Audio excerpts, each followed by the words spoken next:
Hi everybody, I'm Shavita Kotak and I'm a health and wellbeing coach. I help people live a healthier, happier life physically, mentally and spiritually, and we are so lucky to have Phillippa Youngs here with us today. She is a Chinese doctor.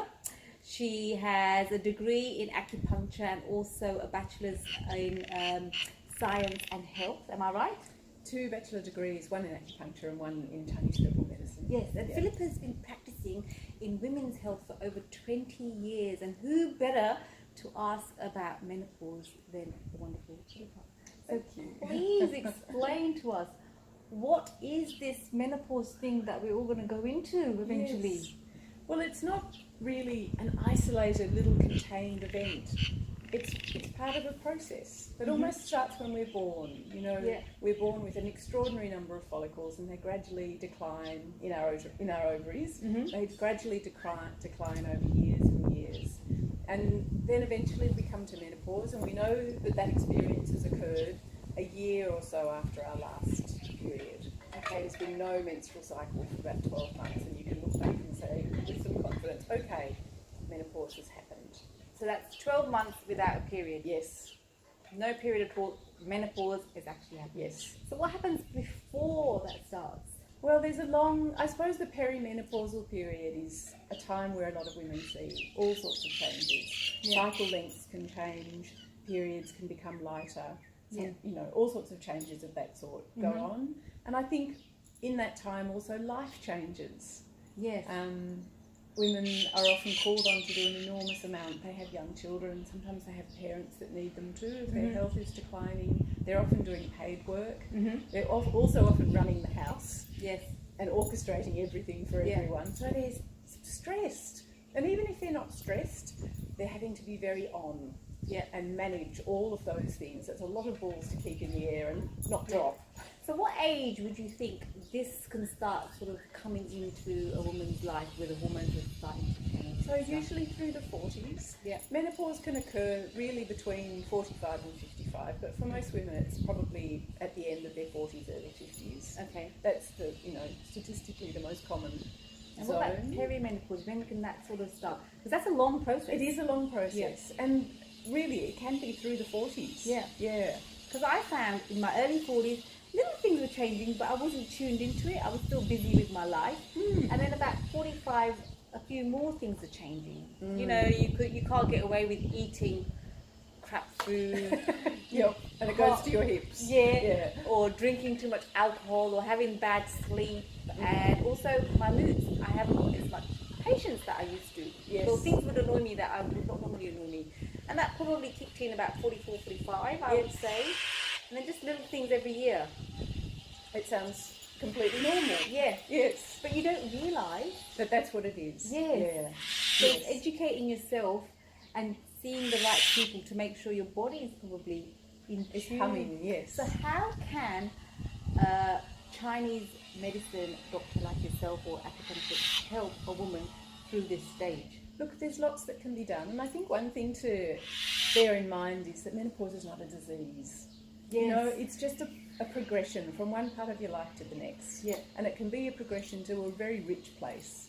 Yes. Not to see it as a loss, just a change. And sometimes humans aren't very good with change. We get in a panic because we only feel the grief of the lost thing, rather than maybe opening to the possibilities of what could come.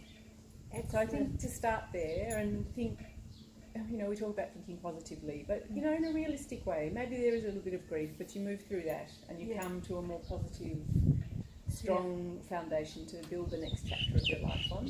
Yeah. In Chinese medicine, our tools are herbs and acupuncture. One of the common symptoms women talk about are the dreaded hot flushes. Yes. So that's an imbalance of yin and yang. We talk about yin and yang in Chinese medicine a lot.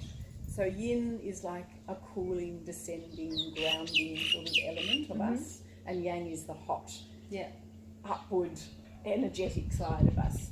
So through all that stress and doing all through the 40s, the yin can really be depleted. Yeah. So it's not that the yang's got more, it's just yet less yin. Yeah. So one of the things we can do with the herbs is to restore that yin. Yeah. So that the balance between the two is better again. Yeah. And the hot flushes subside. and then Yeah. your sleep is less disturbed by this Yes. violent heat in the night.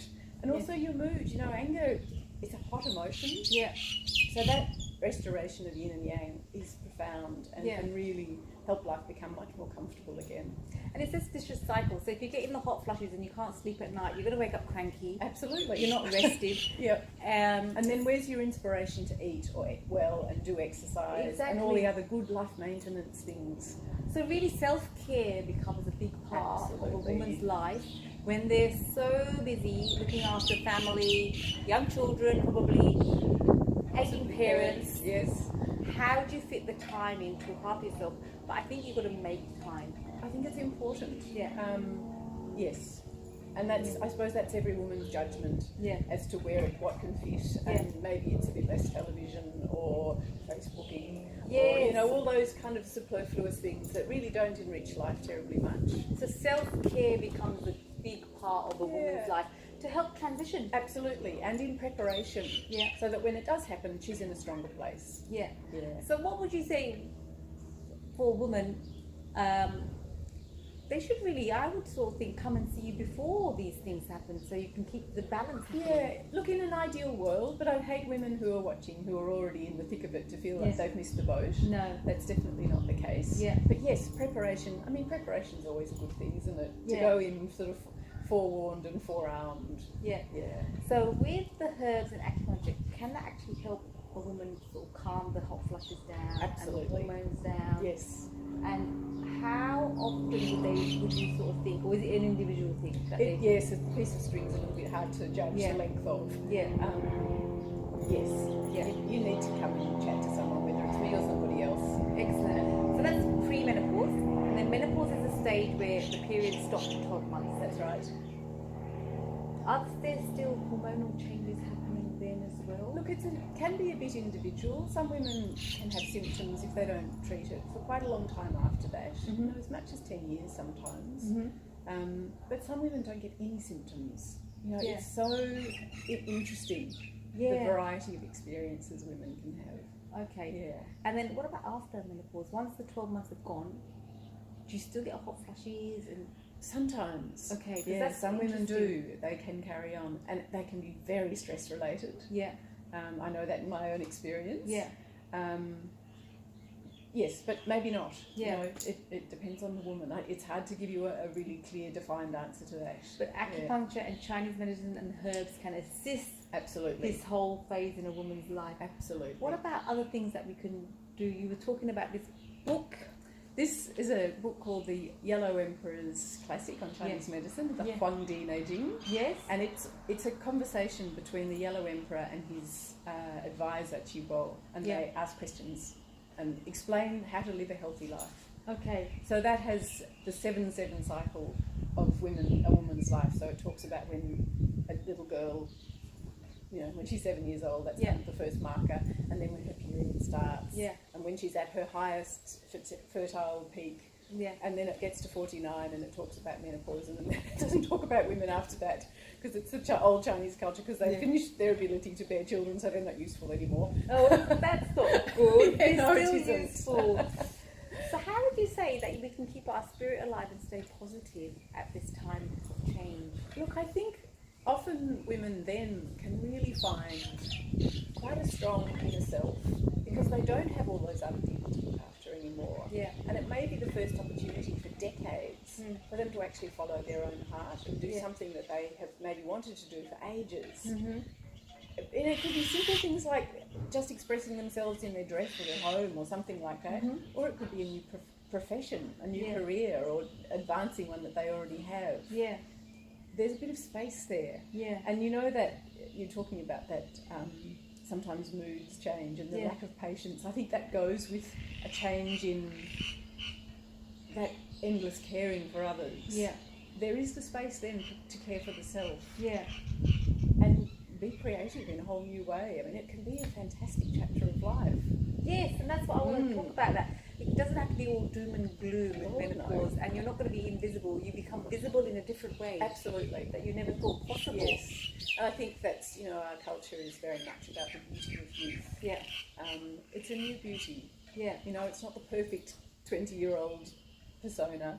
Yes, It's an older woman, but with wisdom. absolutely with strength of herself and a full heart of her own. Yeah. It's a whole different beauty. And you know what you don't want in life. Completely. So you just go, and you know you've got, you know, we're not going to live forever, so you're more directly in the direction of your dreams. Yes, do what counts. And do it now. Why waste time? Yes. Because you've got limited time now. There's no time to muck around.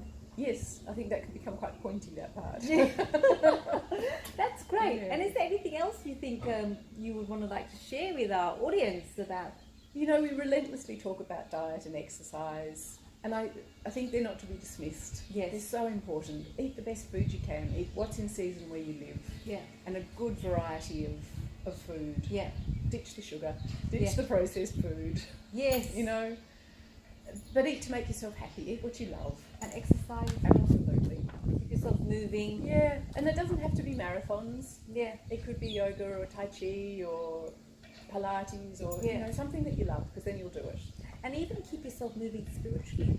Yes, absolutely. You know, that's really important, because by nurturing our body with good food, exercising a little bit, it will help inspire us spiritually to be the person or wherever we need to go in our lives moving forward. Keep the heart full and keep the connection.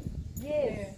Good. Yeah. Thank you so much, Philippa. It's my I really pleasure. appreciate you sharing that with us. And if you want to find out more about what Philippa does, I'm going to put her website link below. And if you've got any questions, please comment below.